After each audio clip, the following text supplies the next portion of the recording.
आज माननीय मुख्यमंत्री द्वारा डीबीटी माध्यम रे आज सीएम किसान योजनार तृतीय किस्ती आम राज्य रे समस्त कृषक भाई और भौणी मानक आज प्रदान करागला एवं यही अवसर में आम समस्त जगतसिंहपुर जिले में आम एकत्रित होइतिलु। जगतसिंहपुर जिलार 8टी ब्लॉक रु आज कृषक भाई और भौणी माने आसिचंती, जो हिताधिकारी माने आज एठी आसिचंती आपण देखुथिबे।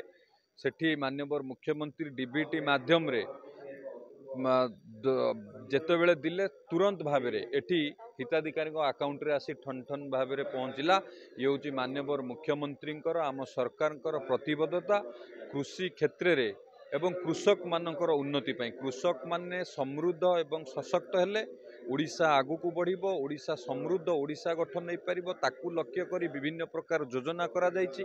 से सीएम किसान योजना हो, श्री अन्न अभियान हो, पीएम किसान योजना हो, धानर एमएफसी बढ़िबा हो कि सब डिविजन स्तर रे शीतल भंडार प्रतिष्ठा करवा हो, ये सबको जदि आपण मान देखिबे आम सरकार सबुबेल प्रचेष्टा करुचंती कृषक मानू आगु को बढ़िबा पाई।